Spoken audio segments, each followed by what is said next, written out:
चलिए बेटा, आइए अब हम करते हैं जैसे 14 नंबर चैप्टर नंबर 14 हम शुरू करने वाले हैं, जो भी आपका इस टर्म का टर्म 2 का चैप्टर नंबर 14 है। और ये चैप्टर ना आपके लिए बहुत ज़्यादा इंपॉर्टेंट है, बट जो मतलब ये आप देख कह सकते हो कि एक बहुत ही ईजी वे में हम आपको सिखाने वाले हैं इस चैप्टर को, ठीक है। तो अब आप देखिए जैसे क्वेश्चन नंबर 14 है और इंट्रोडक्शन वाले पार्ट में बिल्कुल एकदम आपको मैंने जैसे कि आप कह सकते हो बिल्कुल काजू बादाम वाले तरीके से समझाया हुआ है। जैसे आजकल वो चल रहा है ना आपका वो झुकेगा नहीं वाला, वो कच्चा बादाम पक्का बादाम, बिल्कुल वो चीज़ है, ठीक है। तो आइए जब हमें माध्य करना है तो माध्य में हमने देखना है, देखो ये चीज़ हमारी जो होती है वर्ग अंतराल होती है और ये हमारी बारंबारता है, ठीक है। तो हमें जब माध्य का हमने पहले फॉर्मूला लिखाया होगा आपको, तो माध्य से हमने देखा था क्लास हम 8th में भी सीखते हैं, क्लास हम 7th में भी सीखते हैं, ठीक है, और 9th में भी सीखते जाते हैं। तो जो माध्य होता था एक तरह से औसत ही होता था वो, कि औसत क्या है कि एक मिड वैल्यू क्या आने वाली है, कि मतलब एक मोटा मोटा इसमें हम मिड वैल्यू क्या आएगी, बीच का जो वैल्यू है। तो माध्य एक तरह से वही है, और इसको कभी कभी बुक में इसमें औसत भी क्या कह देते हैं कि औसत आप ज्ञात करके दिखाओ, तो उसमें भी आपने यही ज्ञात करना होता है। तो चलो अब देखो, अगर हमारे पास फॉर्मूला है, ठीक है, माध्य का, तो माध्य का अब ये जो साइन है बेटा, मैंने पहले इंट्रोडक्शन वाले पार्ट में बताया था कि ये जो साइन होता है समेशन का होता है, और इसको मतलब क्या होता है कि एक डाटा का मतलब बिल्कुल जैसे देखो हम दो रकम को जोड़ते हैं तो उसमें हम कहते हैं कि प्लस का साइन लगा देते हैं। जब दो रकम 2 और 3 को जोड़ना है तो इसमें हम प्लस का साइन लगा देते हैं।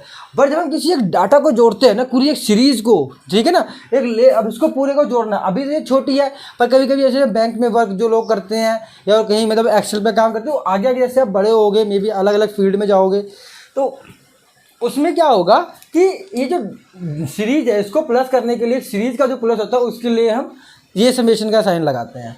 तो देखो हमें फॉर्मूले में हमें क्या, जैसे पहले एक्स आई चाहिए, तो एक्स आई तो हमें दिया ही नहीं है कहीं, हमें एफ आई का सम चाहिए। चलो एफ आई का सम चाहिए सबसे पहले, तो एफ आई को हम जोड़ लेते हैं। अब आपको मैंने बताया कि हमने कभी भी क्या करना है कि ओवर कॉन्फिडेंट बिल्कुल भी नहीं होना है, और इस चैप्टर में तो बिल्कुल गलती से भी नहीं। अगर आपको लगता है कि 2 × 3 6 होता है, तो 2 × 3 मतलब 12 × 3 36 होता है ना, तो इसका मतलब कि अब 12 × 3 36 होता है, ये हमें पता है, बट फिर भी एक बार आप साइड में करिए ज़रूर। क्यों कि कभी कभी हमारा जो माइंड का सेटअप है वो हमेशा क्या हो जाता है, गलत हो जाता है। हमें मे बी टेबल अच्छे से याद होते हैं पर फिर भी हम क्या करते हैं, कहीं ना कहीं वो गलती हम कर ही देते हैं ठीक है।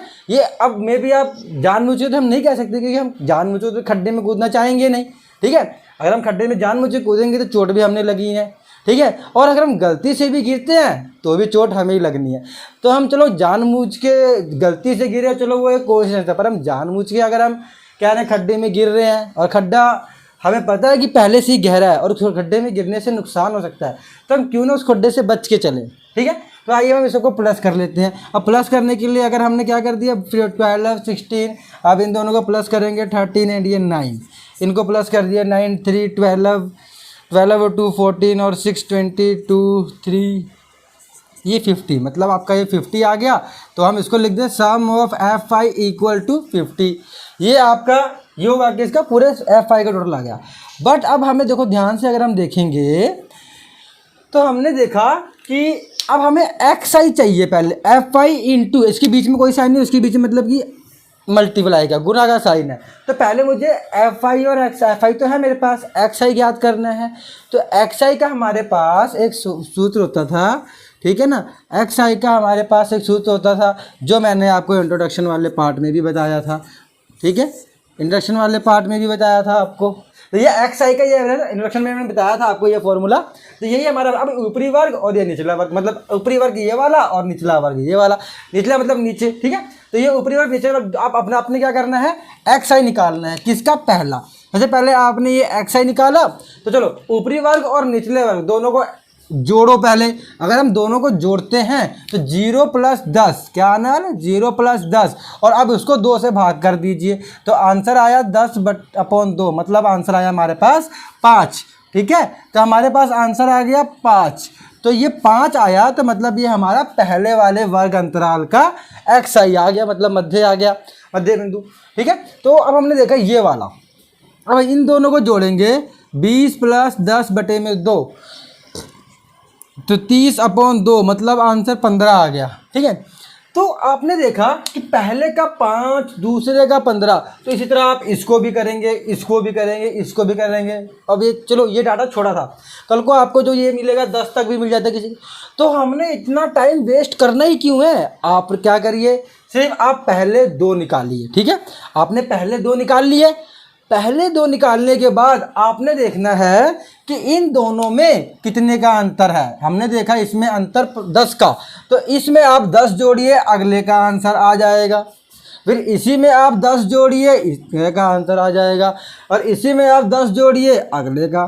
अब आप चेक भी कर सकते हैं। देखो अब हम इस पे करते हैं, तो 50 + 40 90, 90 को 2 से करेंगे 45। ये देखिए, तो आपने क्या करना है, जब कभी माध्य निकालना है, मे भी कोई माध्य आगे हम सीखेंगे भी, तो किसी का भी एक्साई निकालना है, तो सिर्फ आप पहले 2 का निकालिए। पहले 2 का निकालने के बाद आप इस पे आइए और देखिए इसमें गैप कितना है, 0 से 10 में देखो 10 का अंतर है, इन दोनों में भी 10 का अंतर। तो वही अंतर को आप इसमें जोड़ते जाइए और आपको हर एक का एक्साई मिलता जाएगा। इससे आपका समय भी कम लगेगा और गलती होने के चांसेस भी नहीं है, ठीक है। बस आपने जोड़ करना है। इसमें आप क्या करेंगे, पहले फिर इन दोनों को जोड़ेंगे, फिर आप आंसर निकालेंगे, फिर 2 से भाग करेंगे। तेरे भैया इतनी झंझट करनी है क्यों है, जब हमें पता है कि आप सिर्फ पहले 2 निकालिए और इसमें सिर्फ 10, फिर अगले वाले के लिए इस वाले में 10 और उससे अगले वाले में, तो करते जाइए। कब तक, जब तक हमारा लास्ट वाला वर्ग अंतराल ना निकल जाए। चलिए तब हम सीखते हैं। अब हम एक्साई मिल गया, देखो एक्साई आ गया ना। और एक्साई है कौन सा, ये वाला। देखो अब ये वैल्यू हमें मिल गई है एक्साई की, ठीक है। ये एक्साई की वैल्यू मिली, तो मुझे पहले कॉलम बनाना है एफ आई एक्साई का। तो मैंने करा एफ आई एक्साई। तो एफ आई एक्साई का मतलब कि ये देखो एफ आई ये रहा पहले का और एक्साई ये रहा, तो 12 × 5 आंसर आया 60, ठीक है। तो पहले का एफ आई एक्साई आ गया। अब दूसरे में देखो 16 और ये 15, तो 16 × 15 कितना होता है। अब हमने वही चेक करना। मैंने बोला ना, ओवर कॉन्फिडेंट बिल्कुल नहीं होना बेटा। आपको लगता है 16 × 15, में भी देखो मैंने आपको ट्रिक सिखा रखा था बटरफ्लाई वाली भी। आप मेरी शॉर्ट वीडियो में जाके डिस्क्रिप्शन में लिख के वहाँ से देख सकते हैं कि मैंने इन वाले वैल्यूज़ को कैसे करना सिखाया है। तो मैंने देखो क्या सिखाया है, 16 × 15 में हमने क्या करना है, सिर्फ अपनी ये 3 लाइन बनाना है, ठीक है। तो आपने क्या करना है, देखो इस वाले को आपने 6, ये वाली लाइन है यहाँ पे कर दीजिए फॉलो। 6 × 5 कितना होता है 30, तो 30 में हमने 0 यहाँ लिखना है और 3 को हासिल दे दो। अब ये क्रॉस किस पे अप्लाई होएगा, एक इस पे और इस पे, तो मतलब 1 × 5 5, 1 × 6 6। अब इन सबको जोड़ो, 6 5 11 और 3 14, तो 14 में से 4 को आप यहाँ लिखेंगे और 1 को हासिल ले जाइए। और ये वाली जो लाइन है इन दोनों पे अप्लाई होनी है, तो 1 × 1 1, तो इन दोनों को जोड़िए तो आंसर 2, तो यहाँ पे आंसर लिख दीजिए 2। तो ये दोनों का आंसर करेंगे तो 240 आने वाला है, ठीक है। तो चलिए अब हम 25 × 6 करते हैं। 25 × 6 के लिए भी आप करके देखिए, यहाँ पे बिल्कुल कॉन्फिडेंट, बिल्कुल अपने तरीके से, ठीक है। तो यहाँ पे आंसर आने वाला है 150, ठीक है। अब 35 × 7, अब 35 × 7 भी करके देख लीजिए, देखो, ठीक है। तो 7 पंजे 35, 3 7 21 और 3 24, 245 ये आ गया हमारे पास। अब आपने क्या करना है, 45 × 9, 45 × 9 करेंगे तो 9 पंजे 45, 5 4 और 9 चौक 36 और 4 40, 405। तो यहाँ पे आ गया हमारे पास 405।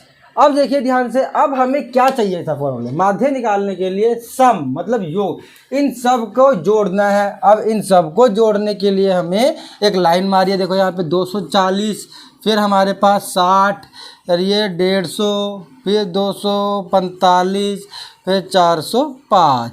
चलो अब इन सबको जोड़ दिया हमने। 10 6 4 10 और 10 20, 2 2 2 4 5 और ये 6 11। तो ये हमारे पास आ गया answer, total sum of F I X I equal to 1100 आ गया हमारे पास, ठीक है। तो ये देखा हमने कि हमारे पास हमने ये सारा डाटा तैयार करा। अब हमें सिर्फ फॉर्मूले में इसमें पुट करना है, ठीक है। अब पुट करने के लिए आपने क्या करना है, लिख देना फिर वही, हम जानते हैं कि माध्य बराबर एफ आई एक्स आई, ये एफ आई हो गया। तो देखो एफ आई एक्स आई का आंसर क्या आया 1100 और ये इसका आंसर कितना आया 50। अब 0 से 0 कट और हमें क्या बच गया 110/5 और इसे कटिंग कर दो। कटिंग करके आप अब देखो 5 2 जा 10, 1022, तो आंसर आया हमारे पास 22 और यही हमारा माध्य है। पर कल को आपको, चलो अभी तो ये पूरा कट गया, पर कल को क्या होता है कि पूरा कटिंग नहीं होती, तो फिर भी आपने क्या करना है कि जो आप डिवाइड करोगे, पूरी कटिंग नहीं हो तो दशमलव के सिर्फ 1 या 2 रकम तक जाके सिर्फ उसके आगे आप लगभग लिख दीजिए, आपका आंसर पूरा हो जाएगा। ठीक है, तो ये आपका माध्य हो गया पूरा।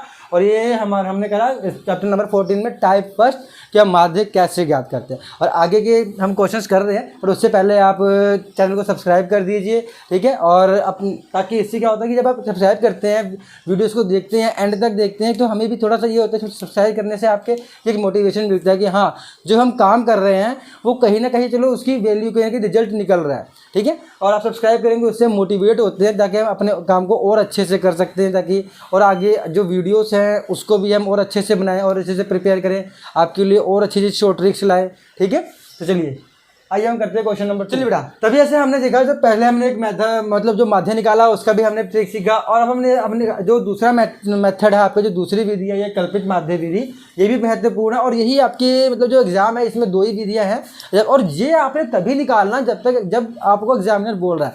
अगर आपको एग्जामिनर नहीं बोल रहा तो बिल्कुल आपको निकालने की जरूरत नहीं, आप उसी वाले तरीके से निकालिए।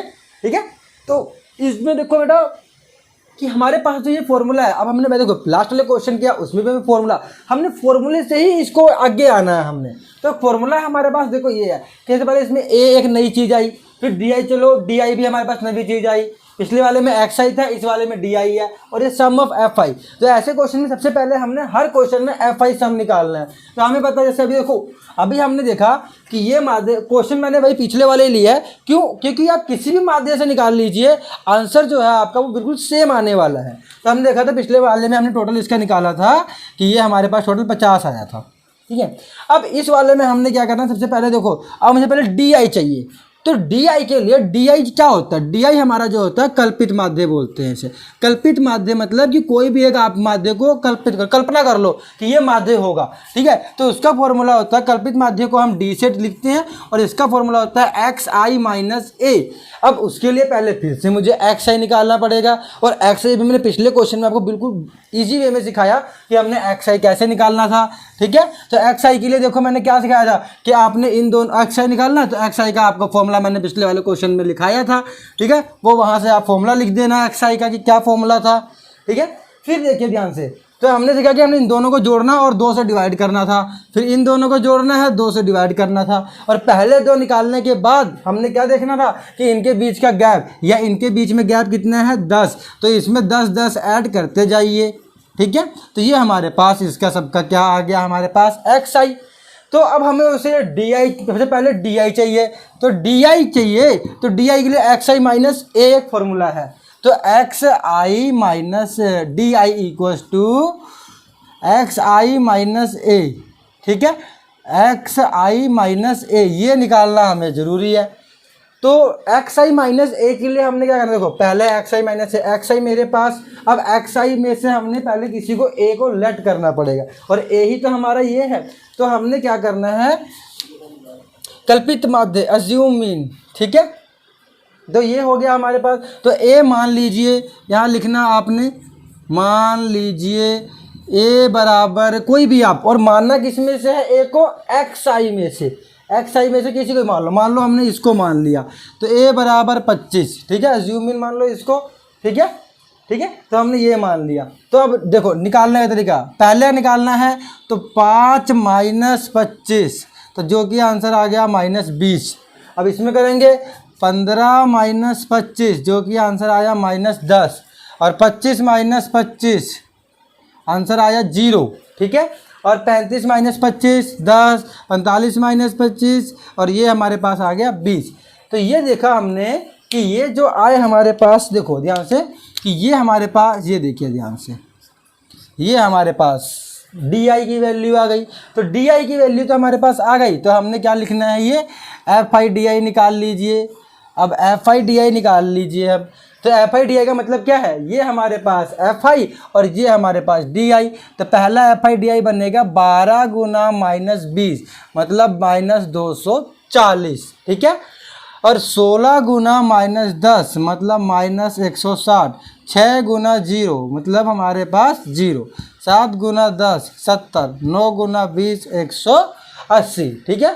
तब इसके बाद देखिए हमने क्या करना है कि अब एफ आई तो हमने सम हो गया, ये वैल्यू ए वैल्यू यही है, इसी को हमने ए मानना, आप इसको बड़ा ए लिख दीजिए, ठीक है। चलिए, तो अब हमें एफ आई डी आई तो मिल गया, अब इसका योग भी तो चाहिए। अब योग के लिए हमें क्या करना है, देखो आप पहले माइनस वाले को इकट्ठे सोल्व कर लो। अगर आप इसको सोल्व करेंगे तो इसका आंसर आएगा माइनस माइनस प्लस, 6 4 10, 2 3 4, माइनस का 400, ठीक है। और आप प्लस वाले को इकट्ठे सोल्व कर लो, तो ये आपका आंसर बनने वाला है 250।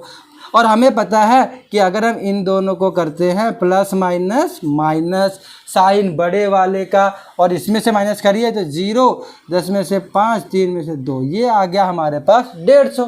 तो मतलब sum of F I D I का आंसर आया माइनस का 150, ठीक है। तब आइए हमारे पास ये माध्य का जो हमने विकल्पित, जैसे जो कल्पित माध्य विधि है, इसमें हमने क्या करा कि फॉर्मूला लिख दिया यहाँ पे कि माध्य बराबर A plus F I D I upon F I, ठीक है। तो ए की वैल्यू देखो ध्यान से, ए की वैल्यू हमने 25 माना था, प्लस एफ आई डी आई देखो ध्यान से, ये आया हमारे पास माइनस का 150। और हमारे पास एफ आई का आंसर देखेंगे तो हमारे पास ये 50। तो हमें पता 50 एकम 50, 50 तिहाई 150, 150 हो गया।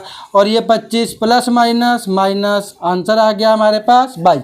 देखो जो हमने पिछले वाला क्वेश्चन किया था और जो हमने ये वाला, मतलब पिछले वाला जो क्वेश्चन में जो हमने मेथड अप्लाई किया था और जो ये वाला मेथड है, दोनों से हमारा आंसर बिल्कुल सेम आएगा, ठीक है। अब आप सोच, ये नहीं है कि हमने ये मेथड किया तो इससे कुछ और आंसर आने वाला है, या मे बी हमने जो पहले प्रत्यक्ष विधि वाला जो मेथड किया था उससे सेम अलग आंसर आएगा। अब किसी भी विधि से करिए, जो आपका आंसर आने वाला है वो बिल्कुल सेम आएगा, ठीक है।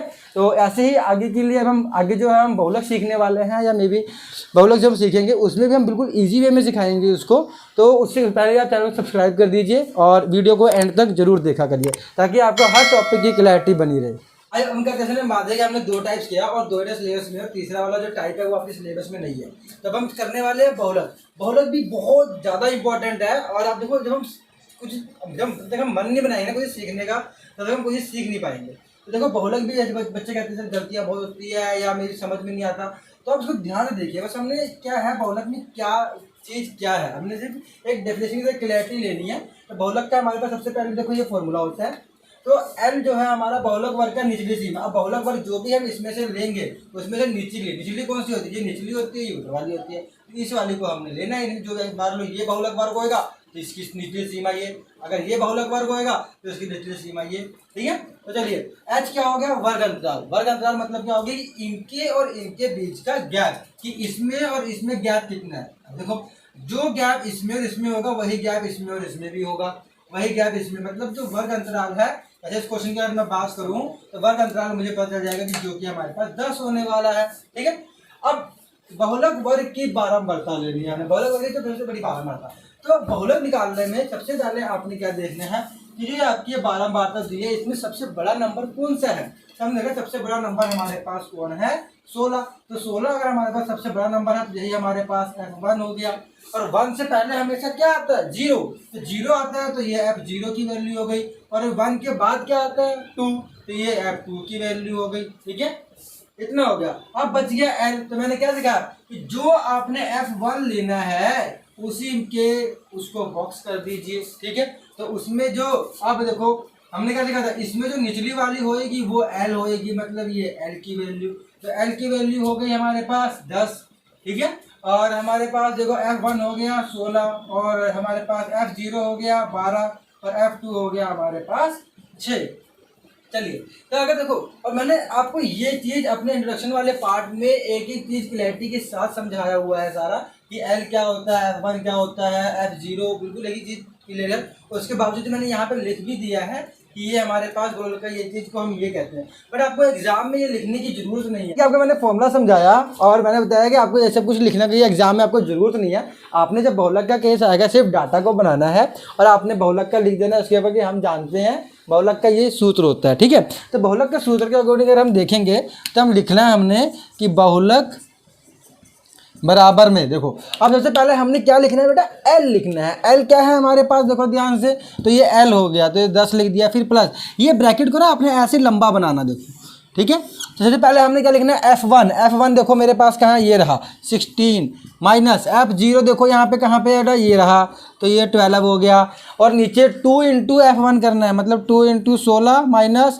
F0 देखो यहाँ से 12, तो ये हमारे पास F0 हो गया 12, ठीक है। और F2 ध्यान देखिए बेटा 6, ठीक है, तो हमने ये कर दिया। और गुना में 10 है ना, ये देखो H हमारा 10। तो अब इसको ध्यान से देखिएगा। अब सॉल्व करने के लिए सबसे पहले हमने क्या कहा था, बोर्ड मास, वही हमने छोटी क्लासों में सीखते आते हैं। ब्रैकेट करिए ओपन, सबसे पहले ब्रैकेट को ओपन करना है। और ब्रैकेट ओपन कब होने वाला है आपका, देखो ध्यान से, 10 प्लस, अगर मैं इस ब्रैकेट को सोल्व करना चाहूँगा तो 16 में से 12 गए 4, और 16 दूनी 32, माइनस माइनस प्लस, प्लस और साइन बड़े वाले का मीन्स माइनस का 18, और गुना में 10, ठीक है। तो चलिए आगे करते हैं हम। 10 प्लस 4, देखो 4 और 32 माइनस 18, 32 माइनस अगर हम 18 करेंगे तो 12 में से 8 4, 2 में से 1 1, ठीक है। और मैंने क्या कहा, कॉन्फिडेंट नहीं होना, तो इसलिए आपने सबसे पहले यहाँ पे साइड में एक बार करके जरूर देखना है। 32 में से 18, 12 में से 8 4, और 2 में से 1 14, ठीक है। तो हमने ये रफ वर्क में करके जरूर देखना है एक बार, ठीक है। और गुना में 10, ठीक है। तो आपने सॉल्व करा हमने इसे, तो हमारे पास नेक्स्ट स्टेप में आंसर आने वाला है, देखो ध्यान से, 10 प्लस 4, अगर हम कटिंग करना चाहें तो कट कर सकते हो, 2 2 4 7, तो ये बन गया 2 इंटू 10 20/7, और 20/7 आ गया ना। तो अब आपने क्या करना है, देखो बहुलक के लिए 10 प्लस, अब आपको क्या करना है, जो ध्यान से देखो, ये 20 प्लस 7। अब कई बच्चे क्या करते हैं ना, जैसे कई टीचरों में भी कई बच्चे क्या करेंगे, पहले इसके नीचे 1 लगाएंगे, एलसीएम निकालेंगे, फिर सोल्व करेंगे, फिर उसके बाद भी तो हमें दशमलव में निकालना ही पड़ेगा। तो उससे अच्छा आप इसको यहीं पे ही दशमलव में, देखो साइड में करके दिखाओ रफ वर्क की तरह। तो 20 और हमने ये 7 से कर दिया, तो 7 हमने 7 दूनी 14, ये बन गया हमारे पास 6 और 0 पॉइंट। फिर हमने करा 7 8 56, फिर 4 0, 7 पंजे 35, बस हमने पॉइंट दशमलव के बाद 2 रकम ही जाना है। तो हमने मतलब 20/7 का आंसर हमारे पास ये आ गया। तो हमने लिख दिया 2.85, और 2.85 लिख दिया, और अब इसको आप जोड़ दीजिए, 10 प्लस 2 12 और 0.85, तो ये हमारे पास बहुलक का आंसर आ गया, ठीक है। बहुत ही ईजी तरीके में, क्यों, क्योंकि देखो अगर आप बेटा कल को आप एलसीएम लोगे, एलसीएम लेके फिर ऊपर भी सोल्व करोगे, ठीक है, सोल्व करोगे, फिर आप कहीं ना कहीं जाकर लास्ट में फिर भी आपको दशमलव रूप में निकालना पड़ेगा ही पड़ेगा। तो हमने इतना हार्ड वर्क करना है, हमें उसके नंबर तो कोई एक्स्ट्रा मिल नहीं रहे हैं, तो इससे अच्छा हम इसको यहीं पे दशमलव में बदल के हम यहीं पे सीधा 2 या 3 स्टेप में ख़त्म कर सकते हैं। तो ये हमारा बहुलक बिल्कुल ख़त्म हो चुका है। आप ऐसे आपकी बुक्स में प्रैक्टिस सेट है, आप लेके इसको पूरा कर सकते हैं, ठीक है। और हमारे चैनल से जुड़े रहिए, चैनल को सब्सक्राइब जरूर कर दीजिए।